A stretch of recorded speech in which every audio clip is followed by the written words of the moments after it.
Happy birthday to me. Ahem. Happy birthday to me. Ahem. Happy birthday. Happy birthday. Happy birthday to me. Ahem. Nagpaparinig pa eh. O yan. Huh? Regalo mo sa akin to? Oh my gosh, thank you, Frey. O teka lang, kailangan mo munang basahin para sa'yo na yan. Ito? Oo, depende sa'yo. Kaya mo ba? Ha! Basic lang sa akin yan, Frey. Ano ka ba? Ito? Fragile. O, mali ka na kagad. Ha? Ano? Fragile naman to ah. Mali nga. I-try mong basahin per letter. Try mo lang. Oh, okay. F, R, A, J, I, L, A. Alam ko na. Karton. Punyeta naman. Buksan mo na nga lang.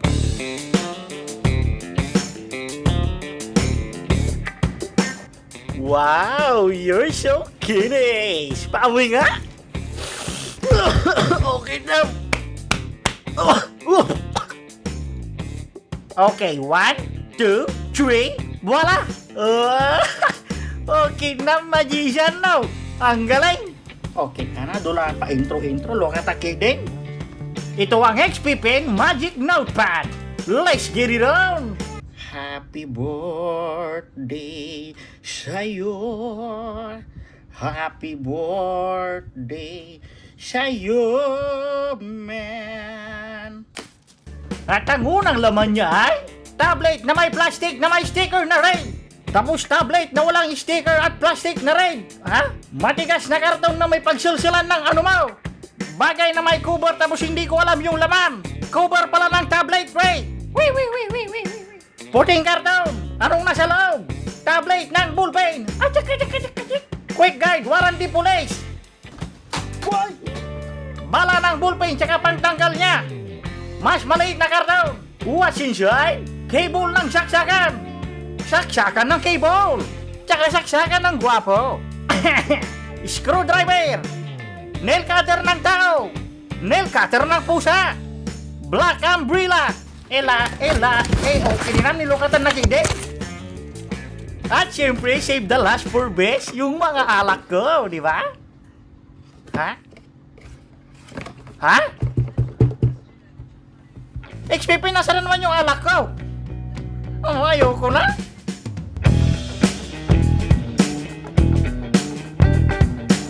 Okay, before I start next, I am like to thank David Salon for my hair and makeup and Dr. Vicky Bello for my red horse. Oy, basahin mo nga lang nakasulat dyan. Ay, okay.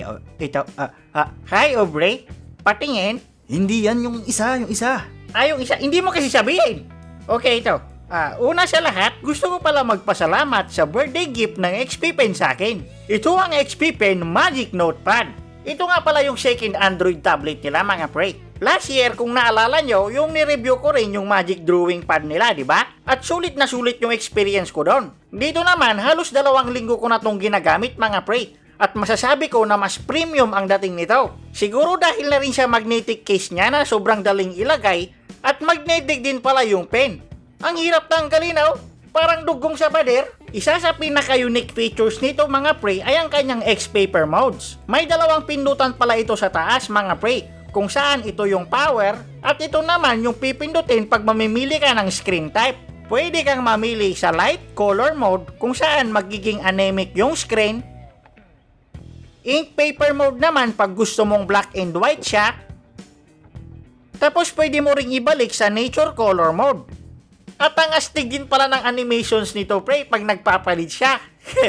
Nakakaingit ako now. Bagtate, ako nga rin nainggit ako sa sarili ko eh. Tsaka napakaganda ng 3 modes na to, pre, lalo na pag nagsusulat. Pag ginamit mo yung ink paper mode, yung black and white, para ka talagang nagsusulat sa papel, pre. Tsaka pag nagbabasa naman ako ng mga comics, pwede ko palitan yung kulay, nakadepende sa trip ng mata ko, di ba? Tapos ganun din naman pag nanonood ako ng mga videos. Ang pinaka nagustuhan ko talaga dito, pre, ay yung X3 Pro Pencil 2 niya. Pareho lang sa last tablet nila, pre. Tapos battery free din ito, kaya di mo na kailangang i-charge. Pero may napansin talaga ako dito, pre. At yun ay yung soft pen nib niya. Sobrang ganda nung paglapat ng pen sa mismong screen, pre. Damang-dama mo yung hagod di ba? Sa screen quality naman, masasabi kong maganda talaga, pre. May low blue light ito na goods para sa mata mo. Lalo na pag bulag-bulagan ka sa crush mo. Ay, sorry. Tsaka nakailang oras na akong gamit dito, pre. Hindi ko man lang naramdaman na pagod yung mata ko, di ba? Kumbaga, soft siya sa eyes, gano'n. Tapos pag-usapang kulay naman, sobrang tingkad, pre. Tamang-tama yung contrast, tapos sabayan mo pa yung 3 screen modes na nasabi ko kanina. O, di ba? Parang 3-in-1, pre.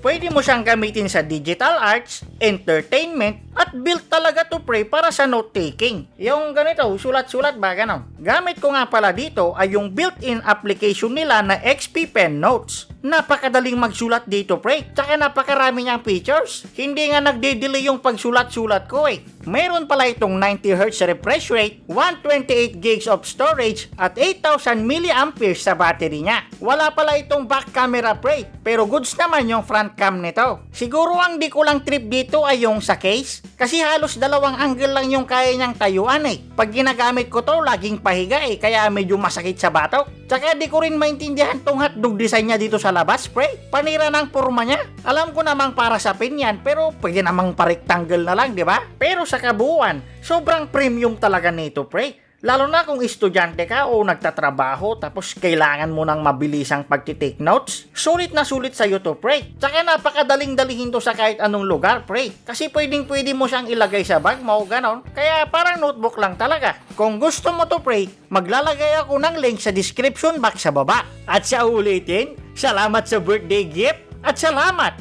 XP Pen Mwapsikels.